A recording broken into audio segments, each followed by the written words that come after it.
امریکی صدر Donald Trump کا ایران کے ساتھ سمجھوتا نہ ہونے کا اشارہ، نمائندہ خصوصی اسٹیو وٹکوف کو ایران کے راضی ہونے کی امید۔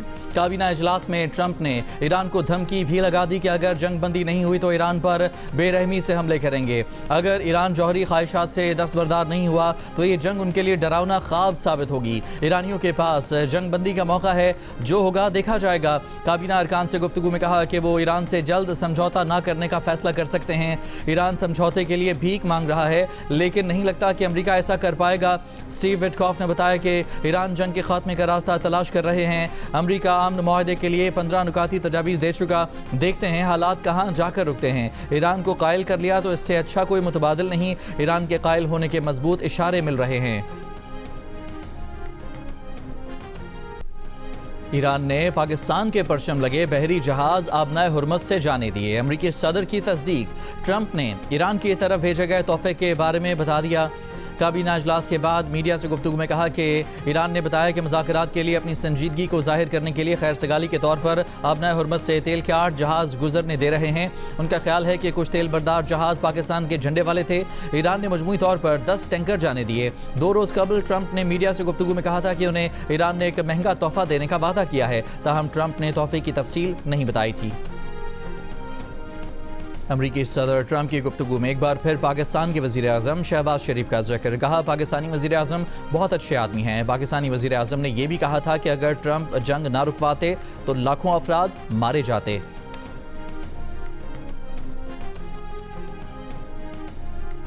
امریکہ حقیقت پسندی کا مظاہرہ کرے تو راستہ نکالا جا سکتا ہے، سفارتکاری کا عمل رکا نہیں ہے۔ امریکہ اور ایران کے درمیان پاکستان اور ترکی اتفاق پیدا کرنے کی کوششیں کر رہے ہیں۔ امریکی صدر ڈونلڈ ٹرمپ کی دھمکی سے پہلے ایران نے 15 نکاتی امریکی تجاویز کا باضابطہ جواب بھجوا دیا۔ برطانوی خبر رساں ایجنسی کے مطابق ایرانی عہدیدار نے کہا کہ جنگ بندی کی امریکی تجاویز یک طرفہ اور غیر منصفانہ ہیں، صرف اسرائیلی اور امریکی مفاد میں ہیں۔ پاکستان کے ذریعے ملی امریکی تجاویز کا جائزہ لیا۔ پاکستان کا موقف دیا تھا کہ امریکی تجاویز میں ضروری تقاضوں کی کمی ہے۔ ابھی تک مذاکرات کے لیے کوئی انتظام نہیں ہوا۔ اس مرحلے پر بات چیت کا کوئی منصوبہ بھی نظر نہیں آتا۔ دوسری جانب ایرانی خبر رساں ایجنسی کا کہنا ہے کہ ایران اب امریکہ کے رد عمل کا انتظار کر رہا ہے۔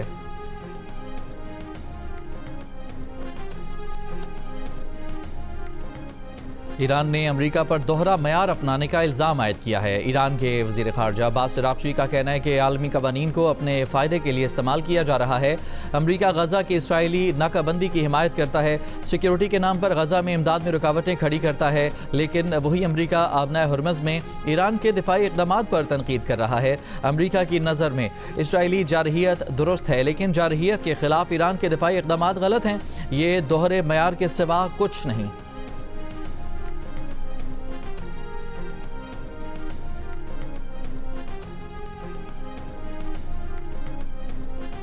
ایران اور امریکہ کے بالواسطہ مذاکرات پاکستان کے ذریعے جاری ہیں۔ پاکستان دونوں ملکوں کے درمیان پیغام رسانی کر رہا ہے۔ وزیر خارجہ اسحاق ڈار کا اعلان، کہا کہ امریکہ نے 15 نکات ایران کے ساتھ شیئر کیے جن پر غور کیا جا رہا ہے۔ کشیدگی کے خاتمے اور پائیدار امن کے لیے پاکستان ہر ممکن سفارتی کوششیں کر رہا ہے۔ مشرق وسطیٰ کی صورتحال کا حل صرف مذاکرات اور سفارتکاری میں ہے۔ ترکی اور مصر سمیت برادر ممالک بھی امن کی کوششوں میں مدد کر رہے ہیں۔ اسحاق ڈار نے اپنے پیغام میں امریکی اور ایرانی وزرائے خارجہ اور امریکی مذاکرات کار اسٹیو وٹکوف کو بھی ٹیگ کیا۔ وزیر خارجہ اسحاق ڈار کے ترک وزیر خارجہ حاکان فیدان اور اردن کے وزیر خارجہ ایمن السبدی سے بھی رابطے۔ کشیدگی میں فوری کمی کی ضرورت پر زور دیا۔ پاکستان نے خطے میں امن اور استحکام کے لیے اپنا عزم دہرایا۔ علاقائی صورتحال، معیشت اور توانائی پر صدر آصف علی زرداری کی زیر صدارت اجلاس، وزیر اعظم شہباز شریف اور فیلڈ مارشل عاصم منیر بھی شریک۔ عالمی سطح پر تیل اور گیس کی قیمتوں، سپلائی میں اتار چڑھاؤ اور پاکستان کی اقتصادی صورتحال پر اس کے اثرات کا جائزہ لیا گیا۔ وزیر خزانہ اور وزیر پیٹرولیم نے پیٹرول کی قیمتوں کو مستحکم رکھنے کے اقدامات پر بریف کیا۔ موجودہ علاقائی صورتحال کے پاکستان کی سلامتی اور اقتصادی معاملات اور غذائی تحفظ پر اثرات پر بھی غور کیا گیا۔ اقتصادی مینجمنٹ، توانائی کی منصوبہ بندی، غذائی تحفظ اور سیکیورٹی امور پر مربوط رکھنے پر اتفاق کیا گیا۔ اجلاس میں عوامی آگاہی پر بھی زور دیا گیا تاکہ ایندھن کی کھپت کو کم کیا جا سکے۔ پبلک ٹرانسپورٹ کے استعمال اور شیئرڈ رائڈ سسٹم پر بھی زور دیا گیا۔ ترک صدر رجب طیب ایردوان نے کہا ہے کہ اس وقت ایران میں بہنے والے آنسو دنیا کے کسی بھی خطے میں مسلمانوں کے آنسو سے مختلف نہیں۔ قتل عام کرنے والے نیٹ ورک کے سامنے کیا فرق پڑے گا کہ ہمارا نام علی ہے یا مرتضیٰ یا عمر ہو، عائشہ ہو یا زینب ہو، حسن ہو یا حسین ہو۔ طیب ایردوان نے کہا کہ ایران پر اسرائیل اور امریکہ کے حملوں نے خطے کو شدید بحران سے دوچار کر دیا ہے۔ خطہ مشکل ترین حالات سے گزر رہا ہے۔ یہ جنگ پورے خطے کو متاثر کر رہی ہے، جہاں نہ مسلک کی تمیز رہی ہے نہ نسل کی، اور ہر حملہ مشترکہ نقصان کا سبب بن رہا ہے۔ ترکی اپنے برادر ممالک میں کوئی فرق نہیں کرتا، انہیں مشکل وقت میں تنہا نہیں چھوڑے گا۔ امریکی صدر ڈونلڈ ٹرمپ نے ایران میں بغاوت کی تجویز مسترد کر دی۔ امریکی نیوز ویب سائٹ کی رپورٹ کے مطابق اسرائیلی وزیر اعظم نے ٹرمپ کو گزشتہ ہفتے ایرانی عوام کو سڑکوں پر لانے کی تجویز دی تھی۔ ٹرمپ کا موقف تھا کہ لوگوں کو سڑکوں پر کیوں بلائیں، وہ مارے جائیں گے۔ ٹرمپ نے ایرانی حکومت کی تبدیلی کو فوری ہدف بنانے سے گریز کیا تھا۔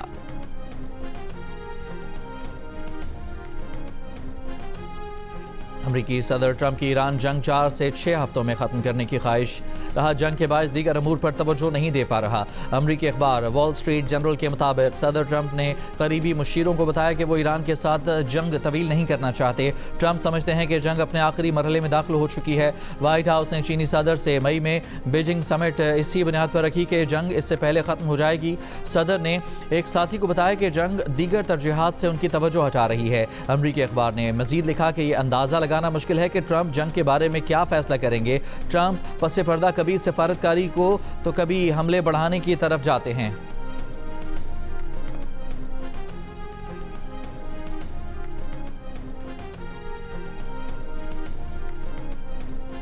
ایران امریکہ سمجھوتا نہ ہونے کی خبروں پر تیل کی بین الاقوامی قیمتوں میں اضافہ۔ برنٹ کی قیمت 5.5% اضافے کے ساتھ $107.80 فی بیرل تک جا پہنچی۔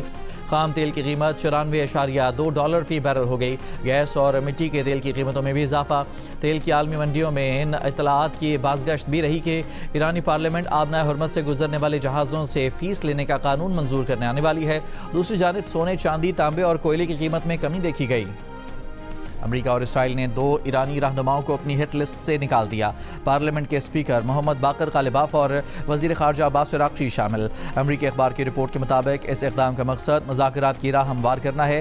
ایرانی اسپیکر محمد باقر قالباف نے انکشاف کیا ہے کہ امریکہ ایک ملک کے ساتھ مل کر ایرانی جزیرے خارگ پر قبضے کا منصوبہ بنا چکا ہے۔ امریکی میڈیا کے مطابق ایران نے جزیرے پر راکٹوں کی کھیپ اور بارودی سرنگیں نصب کر دی ہیں۔ ایران کے اسرائیل پر شدید حملے۔ اسرائیلی ساحلی شہر حیفا اور دمونا سمیت مقبوضہ علاقوں میں قائم یہودی بستیوں کو نشانہ بنایا۔ حملوں میں متعدد اسرائیلی زخمی، عمارتیں تباہ ہو گئیں۔ اسرائیلی فوج کا متعدد ایرانی میزائلوں کو فضا میں تباہ کرنے کا دعویٰ۔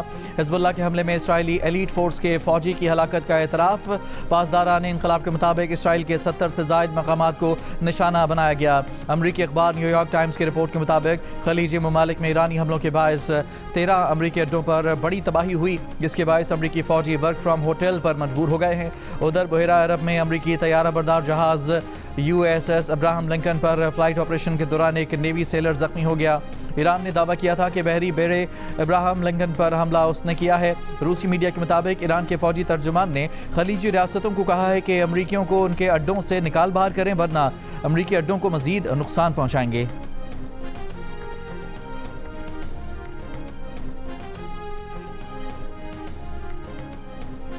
ایران کے شہر بندر عباس پر ایرانی بحریہ کی تنصیبات پر امریکہ اور اسرائیل کے حملے۔ پاسداران کور کی بحریہ کے سربراہ کو شہید کرنے کا دعویٰ۔ پاسداران انقلاب نے تصدیق نہیں کی۔ ایرانی سرکاری ٹی وی کے مطابق حملوں میں شہری مراکز کو نشانہ بنایا گیا۔ حملے میں اقامتی علاقے میں عمارت مسمار ہو گئی۔ ایرانی میڈیا کے مطابق جنوبی خراسان میں بھی حملوں کی اطلاعات ہیں۔ ایران کا کہنا ہے کہ امریکہ اور اسرائیل کے حملوں میں جاں بحق ایرانیوں کی تعداد 1937 ہو گئی۔ حزب اللہ نے اسرائیل کے لبنان پر حملوں کے دوران جنگ بندی کے لیے بات چیت کو مسترد کر دیا۔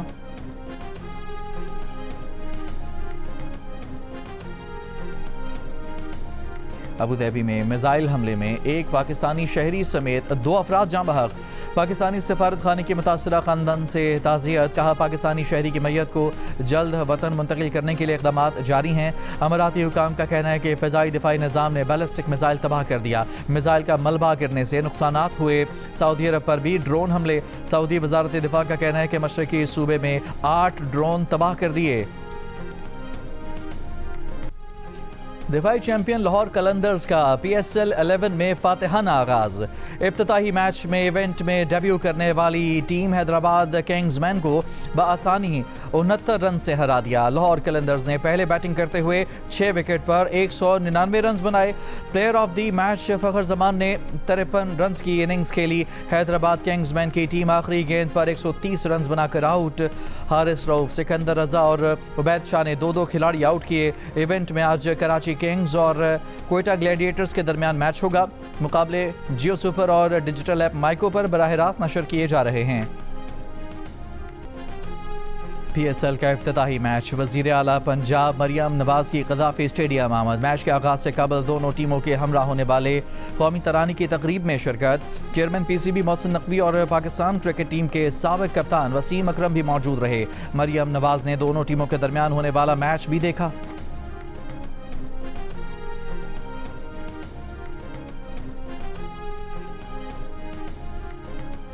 وزیر اعظم شہباز شریف کا کراچی کا انتہائی مختصر دورہ۔ گورنر نہال ہاشمی اور وزیر اعلیٰ مراد علی شاہ نے وزیر اعظم کا استقبال کیا۔ شہباز شریف پیپلز پارٹی کی سینیٹر شہری رحمان کے گھر گئے۔ شہری رحمان سے ان کی بیٹی کے انتقال پر تعزیت کی۔ وزیر اعظم نے کہا کہ اولاد سے بچھڑنے کے غم کو بیان کرنے کے لیے الفاظ نہیں ہیں۔ وزیر اعظم رکن سندھ اسمبلی فریال تالپور کی رہائش گاہ بھی گئے۔ فریال تالپور کو ان کی بیٹی عائشہ تالپور کی شادی پر مبارکباد دی۔ ذرائع کے مطابق وزیر اعظم سے MQM کے رہنماؤں نے بھی ملاقات کی، جس میں سیاسی صورتحال اور کراچی میں جاری ترقیاتی منصوبوں سے متعلق گفتگو کی گئی۔ وزیر اعظم کے ہمراہ اسحاق ڈار، احسن اقبال، اعظم نذیر تارڑ اور رانا ثناء اللہ بھی موجود تھے۔ وزیر اعظم 3 گھنٹے بعد اسلام آباد کے لیے روانہ ہو گئے۔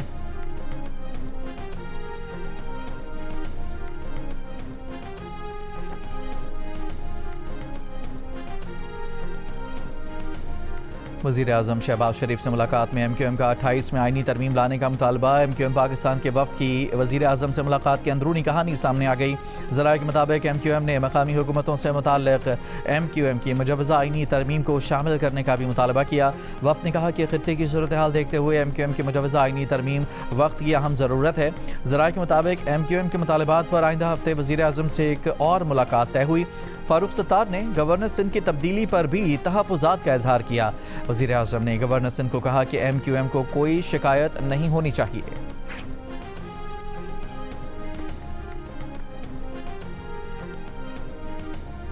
کابینہ کی اقتصادی رابطہ کمیٹی نے وزیر اعظم کے کفایت شعاری فنڈ کے لیے 100 ارب روپے کی ضمنی گرانٹ منظور کر لی۔ نائب وزیر اعظم اسحاق ڈار کی زیر صدارت کفایت شعاری اقدامات پر عمل درآمد کی نگرانی سے متعلق کمیٹی کا اجلاس۔ وزارتوں اور صوبوں میں منظور شدہ کفایت شعاری اقدامات پر عمل درآمد میں پیش رفت کا جائزہ لیا گیا۔ اسحاق ڈار کی متعلقہ وزارتوں اور محکموں کو مانیٹرنگ کا نظام مزید مؤثر بنانے کی ہدایت۔ دوسری طرف federation Pakistan chamber of commerce نے سمارٹ لاک ڈاؤن کی حمایت کا اعلان کر دیا۔ کہا ایندھن اور انرجی کو بچانا ہے تو پوری قوم کو سپورٹ کرنا ہوگا۔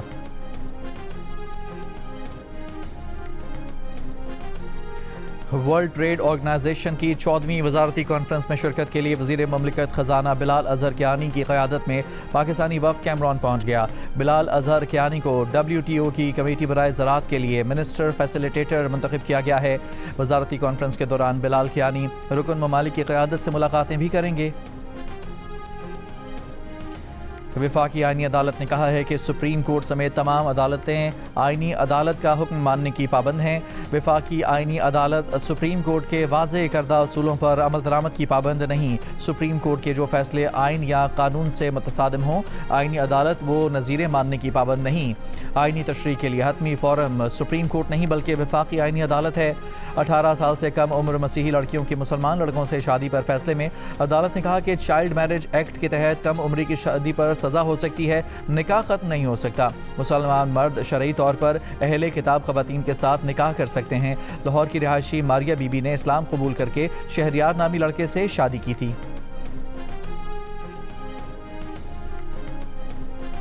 بھارتی وزارت خارجہ کے بیانات غیر سفارتی اور مایوسی کے عکاس ہیں۔ ترجمان دفتر خارجہ کا رد عمل۔ میڈیا بریفنگ میں بھارتی وزیر خارجہ کے متنازع بیان پر طاہر حسین اندرابی نے کہا کہ پاکستان کا موقف تحمل، وقار اور ذمہ دارانہ سفارتکاری پر مبنی ہے۔ ترجمان دفتر خارجہ نے کہا کہ افغانستان میں دہشت گرد ٹھکانوں پر آپریشن جاری ہے۔ عید پر دیا گیا وقفہ ختم ہو گیا۔ آپریشن اپنے اہداف کے حصول تک جاری رہے گا۔ کارروائیاں مکمل احتیاط سے کیں، کسی شہری کو نقصان نہیں پہنچایا۔ ٹی ٹی پی اور افغان عناصر کے حملوں میں فوجی کارروائیوں کے بعد نمایاں کمی آئی۔ صحافیوں سے گفتگو میں ترجمان دفتر خارجہ نے کہا کہ خلیجی ممالک پر حملوں سے متعلق دعووں میں فالس فلیگ آپریشنز کے امکان کو رد نہیں کیا جا سکتا۔ وفاقی وزیر اطلاعات عطا اللہ تارڑ کا کہنا ہے کہ سیاسی مفاد کی خاطر پاکستان کو نقصان پہنچانے کی سازشیں ناکام ہوں گی۔ پی ٹی آئی کا مکروہ چہرہ دنیا نے دیکھ لیا۔ بانی پی ٹی آئی کے بیٹے اور زلفی بخاری کی سرگرمیوں پر رد عمل میں انہوں نے کہا کہ جنیوا میں افسوسناک صورتحال دیکھنے میں آئی۔ وزیر اطلاعات پنجاب عظمہ بخاری نے کہا کہ بانی پی ٹی آئی کے دونوں بیٹے امریکہ میں اسرائیلی لابی کے ساتھ ملے، پاکستان کے جی ایس پی اسٹیٹس کو متنازع بنانے کی کوشش کی۔ پاکستان کے خلاف یہ دوسرا 9 مئی کیا گیا ہے۔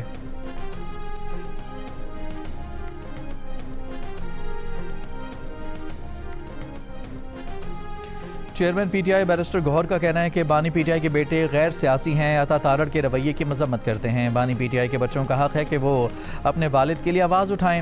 بانی کے بچوں نے ایک لفظ جی ایس پی پلس اسٹیٹس کے خلاف نہیں کہا۔ جیو نیوز سے گفتگو میں بیرسٹر گوہر نے کہا کہ بانی پی ٹی آئی کی رہائی کے لیے کوششیں آئین کے مطابق ہوں گی۔ بانی پی ٹی آئی کے لیے کسی بیرونی قوت کے منتظر نہیں۔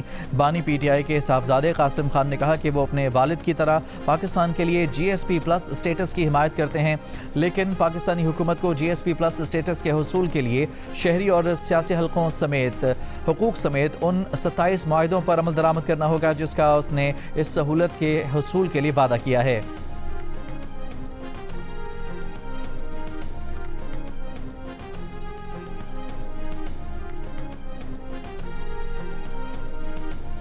کراچی میں ایل پی جی کی قیمت 380 روپے فی کلو ہو گئی۔ ترجمان اوگرا کا اظہار لا تعلقی، کہا کہ انہیں کہیں سے قیمت بڑھنے کی اطلاع نہیں ملی۔ اگر دکاندار سرکاری قیمت سے زائد وصول کر رہے ہیں تو صوبائی حکومت کارروائی کرے۔ پورٹ قاسم پر موجود ایل پی جی جہاز کی 35 لاکھ کلو گیس سپلائی میں تاخیر سے بھی اوگرا کا تعلق نہیں۔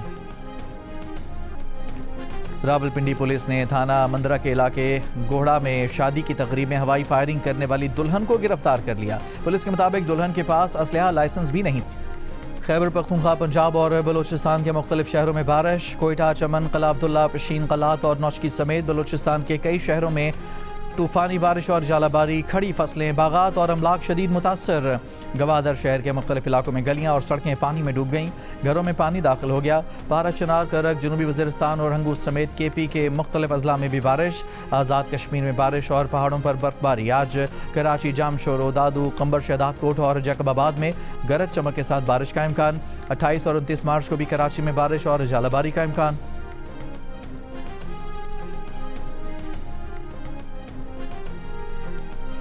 یوکرینی صدر ولادیمیر زیلنسکی کے دورے پر سعودی عرب پہنچ گئے۔ انہوں نے کہا کہ ایرانی ڈرون حملے روکنے کے لیے یوکرینی ماہرین سعودی عرب اور قطر سمیت مشرق وسطیٰ کے ملکوں میں سرگرم ہیں۔ یوکرینی ماہرین کو روس سے جنگ میں ڈرون حملے ناکام بنانے کا وسیع تجربہ ہے۔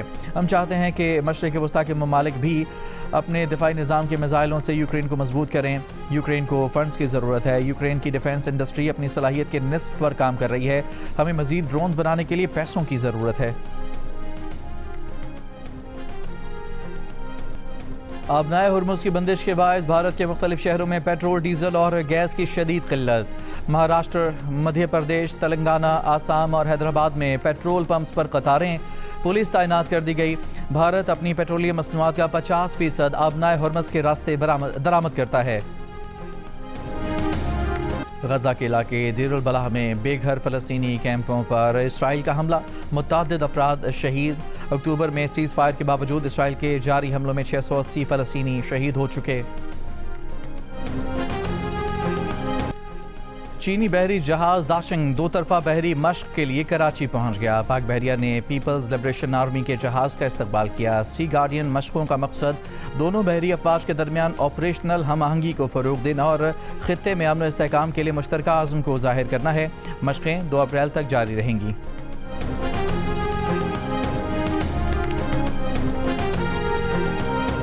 مشرق وسطی کے مختلف ممالک میں طوفانی بارشیں، متحدہ عرب امارات کی ریاست شارجہ میں موسلادھار بارشوں کے ساتھ ژالہ باری، کئی علاقوں میں پانی کھڑا ہو گیا۔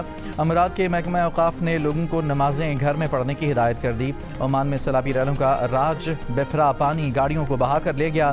شام کے مختلف علاقوں میں بارشوں کے بعد پانی گھروں میں داخل ہو گیا، مکینوں کو شدید مشکلات کا سامنا۔ انٹرٹینمنٹ کے شائقین کے لیے ہے بڑی خبر، سال کی سب سے بڑی محبت کی داستان دیکھنے کی منتظر نگاہوں کا ختم ہونے کو ہے انتظار۔ جیو اور بابر جاوید کی نئی ڈرامہ سیریل ہمراہی کا پریمیئر دیکھیے کل رات 8 بجے صرف جیو پر۔ فلم بلا کا باکس آفس پر دھمال، 12 کروڑ 86 لاکھ روپے سے زائد کا بزنس کر لیا۔ پہلے دن 1 کروڑ 57 لاکھ، دوسرے دن 2 کروڑ 36 لاکھ، تیسرے دن 2 کروڑ 46 لاکھ، چوتھے دن 1 کروڑ 23 لاکھ، جبکہ پانچویں دن 1 کروڑ 29 لاکھ روپے کما لیے۔ اوورسیز میں بھی فلم بلا کی دھوم، فلم نے 3 کروڑ 90 لاکھ روپے سے زائد کا بزنس کیا۔